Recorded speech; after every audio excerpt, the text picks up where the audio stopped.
This evening, the $190 million Linden to Mabura Road project has moved one step closer to construction.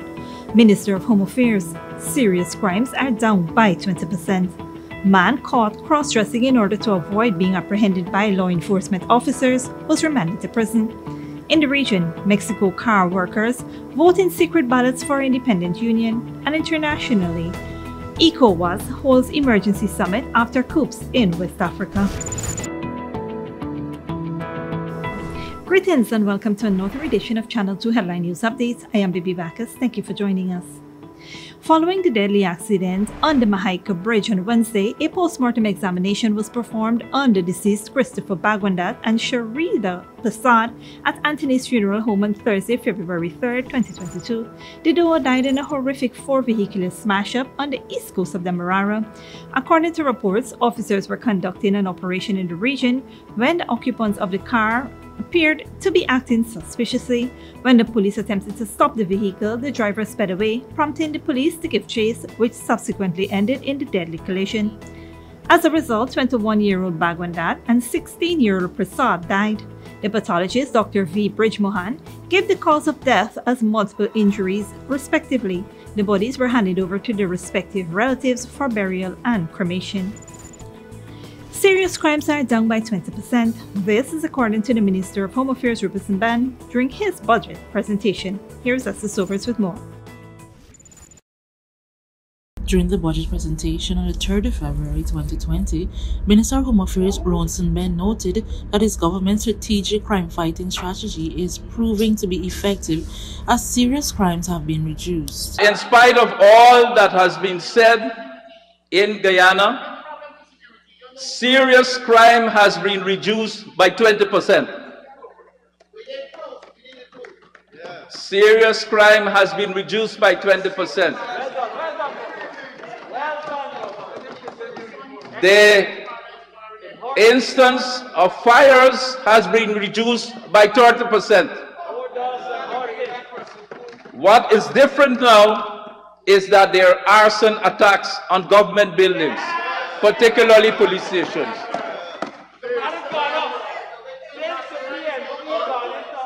Mr. Speaker, for the first time in more than 16 years, road deaths have dropped below 100 in Guyana.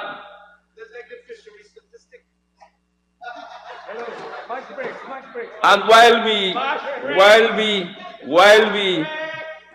we make mention of that fact, I have to say that, of course, we at the ministry are distressed, and I am personally distressed at the accident at the Mahaica Bridge yesterday. And of course, we want to pass on our condolences to the family of Sharida Prasad, Christopher Bagwandat, who died, and also wish Constables Tucker, Sam, and Johnson a speedy recovery. And that this incident and the requisite reviews will be done in respect of that matter. The minister was at the time defending claims made by the APNU-AFC opposition that the government is not ensuring the safety and security of Guyanese. He argued that it was during the opposition tenure in office that persons entered Guyana and went missing. He opined that the thousands of people who passed through had disappeared with no documentation provided for their departure. In his time, from the period 2017 to 2020, 36,000 persons passed through Guyana. 94% of all who arrived from a particular country and disappeared. And when we talk about people smuggling and trafficking in persons, we have to look at these statistics. For another set of people, 35,000 people, 87% of all who arrived in the country between 2017 and 2020,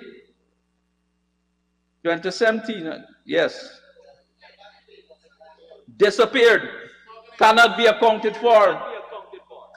And one would want perhaps to deny that there wasn't an organized smuggling network being run by persons at the highest level in the APNUAFC regime. The ministry had trained 38 additional focal points from all 10 administrative regions in Guyana. These focal points in the regions are serving as conduits between communities, regions, and the ministry to combat human trafficking in Guyana in the future. Persons trained are now equipped to identify cases of trafficking in persons, the forms and types of assistance available to victims. The mechanism for reporting trafficking in persons also should be addressed in the event of human trafficking or suspicion of a tip case. For Channel 2 Headline News, Esther Sobers. Thanks, Esther. A new program aiming at reskilling convicts in order to lessen the likelihood of their re-incarceration has been introduced. Here again is Esther Sobers. On Thursday, Minister of Home Affairs Rosenben announced the launch of a new program aimed at upskilling prisoners to reduce the chances of them returning to prison after their release. The program, Increasing the Peace in Guyana, geared at reforming the lives of 14,000 prisoners, was catered for in the budget 2020 to the tune of $88.9 million. During day 4 of the national budget debate, Minister Ben said the government is dedicated to rehabilitation of prisoners who leave the penitentiary. Quote, "We are looking amongst many of the measures in having a fresh start for prisoners, having them trained, having them being given the tools to start out and relaunch activities, because we have all kinds of craftsmen and professions in prison, and we want to reduce the level of recidivism." End of quote. The program will target areas such as anger management, literacy and numeracy, and tailoring, among others, and will seek to ensure prisoners have a stable life after serving time. Reporting for Channel 2 Headline News, Esther Sobers. Thanks, Esther. Stick around after the break. US $190 million Linden to Mabura Road project has moved one step closer to construction, and man caught cross-dressing in order to avoid being apprehended by law enforcement officers was remanded to prison.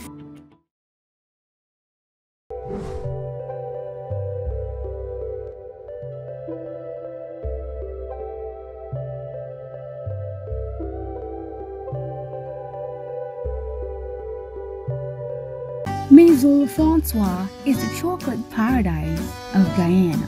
From the moment you enter our store, you are welcomed by the sweet aroma of Belgian chocolate, pastries, and other artisanal treats handmade by our European-trained chef.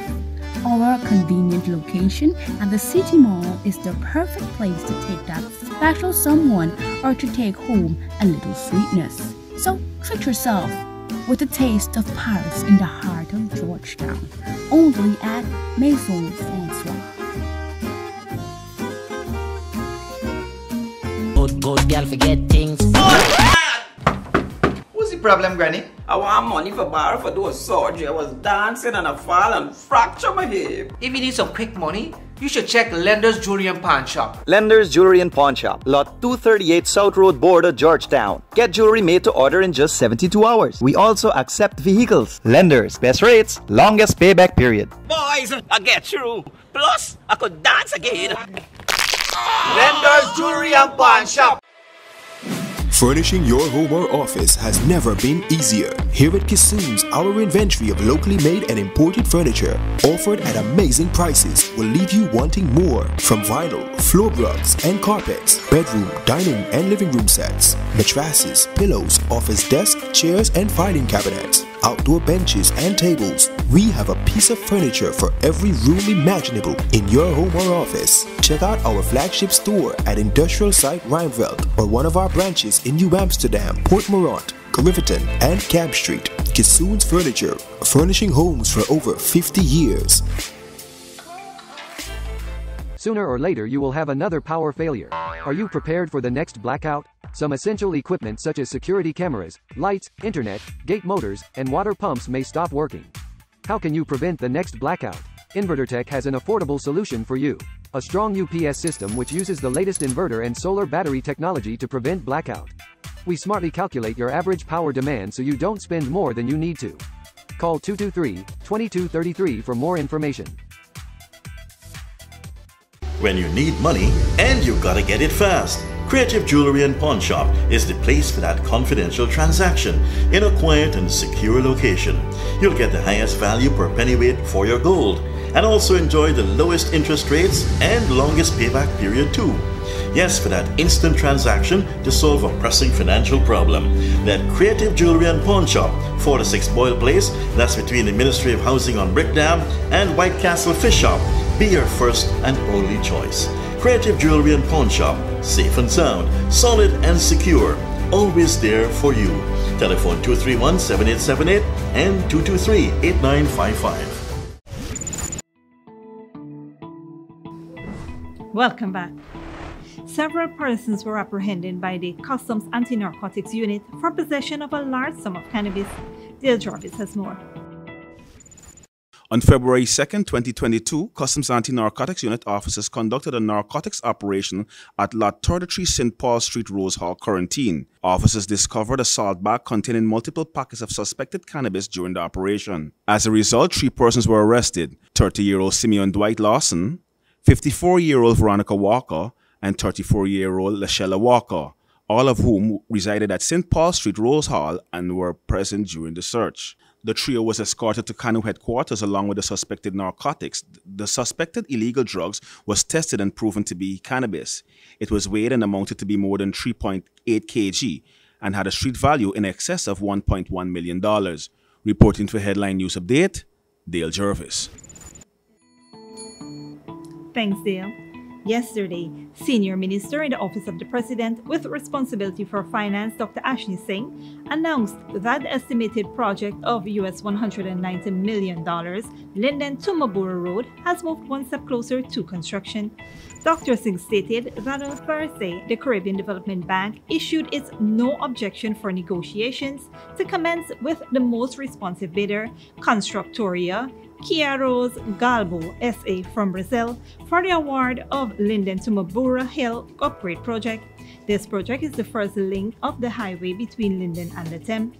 It would provide significant assistance in facilitating travel, trade, and general communication between Guyana and Brazil, and open up several opportunities by connecting Guyana's hinterland settlements to Georgetown. This project will be the largest project ever funded by the Caribbean Development Bank and one of the most historic projects undertaken in Guyana. The roadworks include upgrading the existing alignment to asphaltic concrete surface, 2 lanes, and 5 drainage structures. Constructorio Quiros Galbo SA is a large Brazilian contractor established in 1966. The company specializes in the construction of refineries, roads, bridges, commercial offices, residential business, highways, and sewage systems worldwide. The 30-year-old man who stabbed his lover and her son over uncooked food was remanded to prison when he appeared before Magistrate Clyde Nurse at the Georgetown Magistrate Court on Thursday, February 3rd. Sean Bob of Independence Boulevard, Alboystown, Georgetown, was not required to plead to the charge, which alleged that on January 26, 2022, at the Peniton squatting area, he stabbed 19-year-old Isaiah Edwards, subsequently causing his death. Reports said that the tragic incident occurred at the family's home and stemmed from an argument between the 19-year-old's mother, Cardisha Edwards, and Bob. Bob allegedly began to abuse the woman because she was not finished cooking. The teen intervened and Bob became angry, picked up a knife, and attacked the woman and her son. They were both rushed to the Georgetown Public Hospital, where Isaiah underwent surgery before being transferred to the Infectious Disease Hospital at Lilliendal, where he died the following day. Bob, who was on the run, was arrested on January 29, dressed as a female, while hiding out in a house at Helena No. 1 Mahaika, East Coast Demerara. He was remanded to prison until February 11, 2022. Don't go away after the break. U.S. food waste. California introduces new composting law. And ECOWAS holds an emergency summit after COUPS in West Africa. But before that, here's the bridge retraction schedule.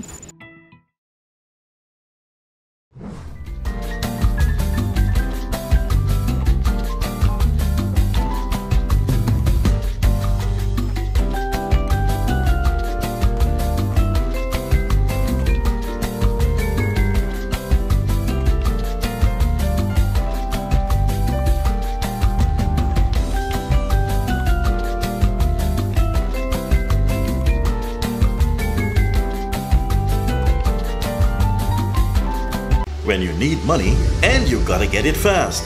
Creative Jewelry and Pawn Shop is the place for that confidential transaction in a quiet and secure location. You'll get the highest value per pennyweight for your gold and also enjoy the lowest interest rates and longest payback period too. Yes, for that instant transaction to solve a pressing financial problem. That Creative Jewelry and Pawn Shop, 46 Boyle Place, that's between the Ministry of Housing on Brick Dam and White Castle Fish Shop. Be your first and only choice. Creative Jewelry and Pawn Shop, safe and sound, solid and secure, always there for you.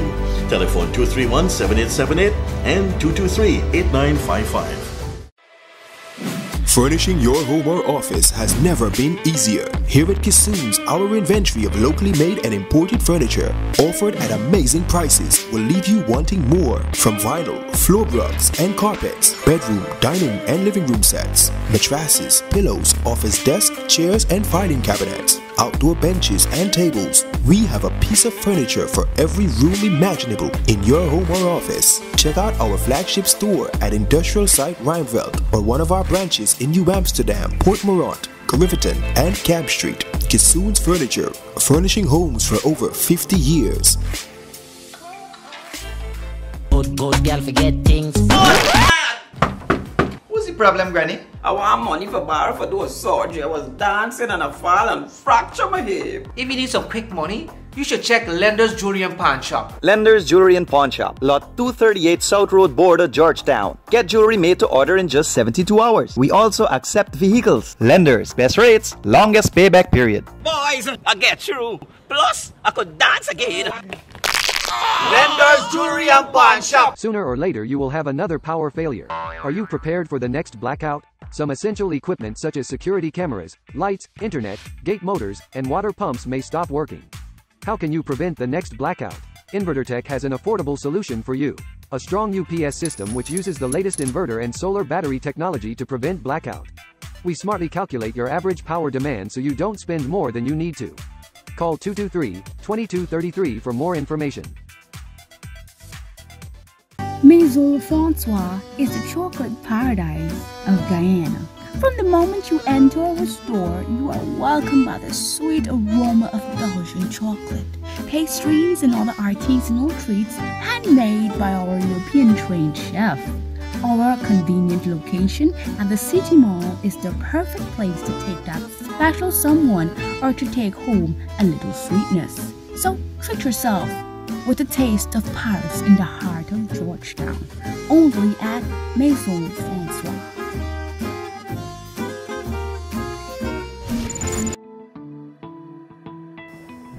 Welcome back. Now we take a look at news in the region and around the world. A group of factory workers in Mexico has formed an independent union in a vote that is being closely watched across the country. They use a secret ballot to elect representatives in an attempt to eliminate corruption. Al Jazeera's John Holman has more. A change of shift in the General Motors factory in Silao, Mexico, and a change of guard with their union too. After 25 years, they now have new representation and are hoping things will be different. The truth is that there was always a CTM union here and they never represented us. They always looked for personal benefits and protected the factory's interests. Now an independent workers' union has taken charge. That could be hugely significant for more than just the 6,000 workers here. In Mexico, it's a common story that unions are in cahoots with big business rather than getting employees better wages and benefits. The GM workers in Silao, for example, told us they were paid less than a tenth of what their counterparts in the US get. But a labour reform, one of the requisites of a renegotiated trade deal between this country, the US and Canada, aims to change that. It gives Mexican workers the right to vote on their unions and labour contracts in secret ballots, something that rarely happened before. The election in Silao was seen as a bellwether vote. Would the new secret elections work? On Thursday morning, the results. The new Cynthia union trounced the old one. It's headed by paint worker Alejandra Morales. Now she's keen to get started. The contract that we have was completely on the side of the employer. There weren't many rights for the workers and we have to change that. We have to be a union that really defends them. But it's not just Mexican workers who stand to benefit from this. There's a reason why US union reps were watching this vote carefully. It's obvious why in particular the US wants this and negotiated for it in the USMCA trade deal. Weaker or co-opted unions mean less pay and benefits for employees, which in turn means cheaper Mexican labour costs. The US wants to stop what it sees as unfair competition. But there's no guarantees that Silao will be repeated in the many Mexican companies that don't affect US or Canadian businesses. The sectors where there's interest from the US government and unions who promoted this reform are going to be observed and will now see the closest we've had to free and fair elections. But we're talking about a very restricted number of companies. There are thousands of others in Mexico that have protectionist unions and will never have those elections. It will be up to the Mexican government itself to choose if it wants to change that or simply let its own reform languish. John Holman, Al Jazeera, Mexico City. People in California are now being required by law to separate their food waste from other rubbish for composting. It is part of a plan to reduce organic waste sent to landfill sites by 75%. Al Jazeera's Rob Reynolds reports.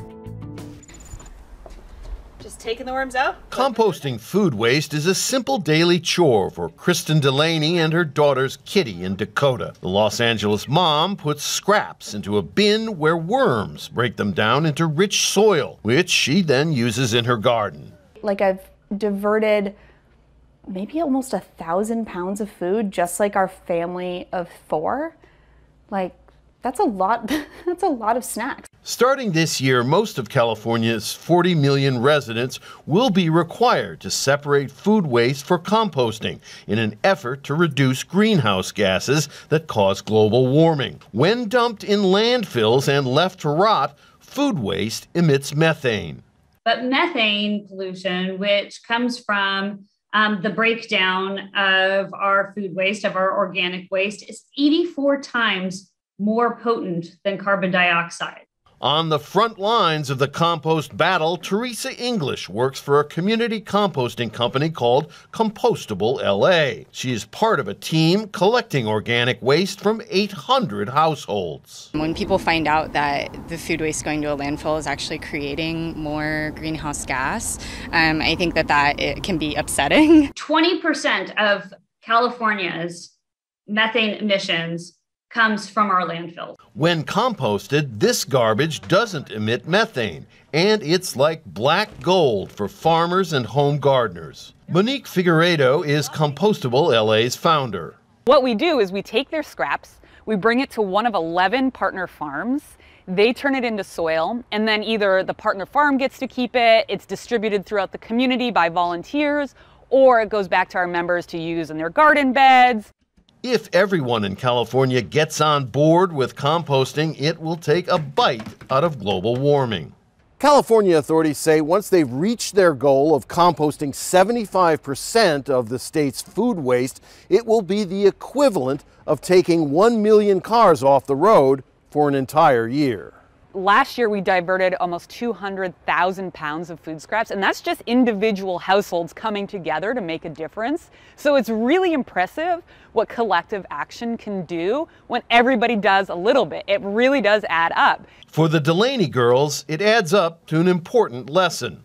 I want them to know where things come from and where things go. Teaching a new generation to cope with a warming world.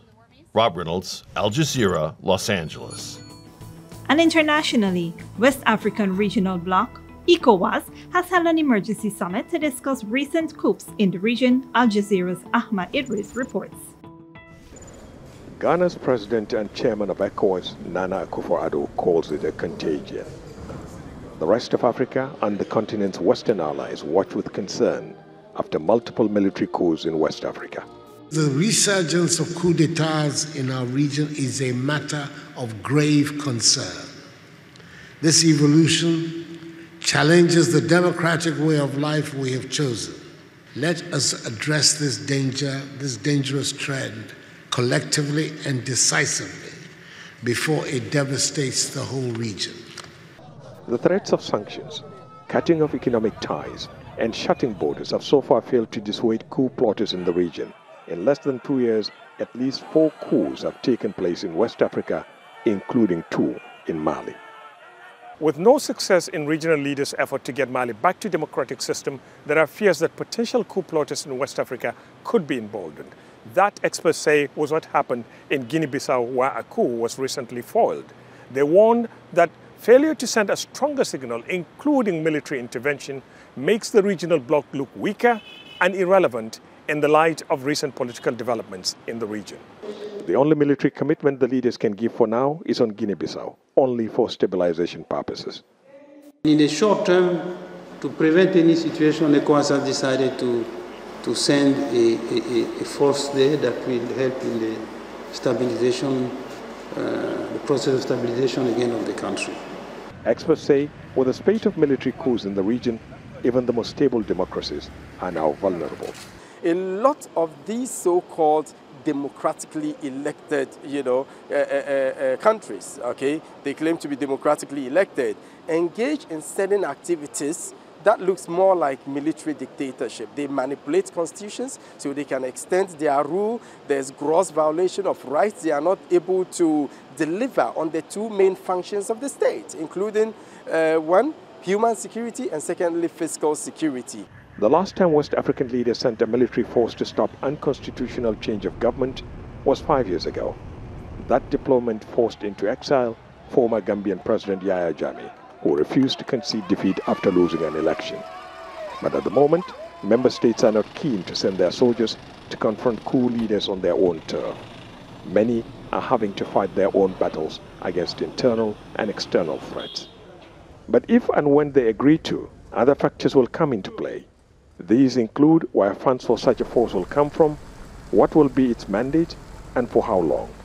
Questions that leaders at this summit have no answers for, at least for now. Ahmed Idris, Al Jazeera, Accra, Ghana. And that is it for today's regional and international news. Here now is your 3-day weather forecast.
All for this edition of Channel 2 Headline News Updates. Tune in on Monday at 7 p.m. for another episode.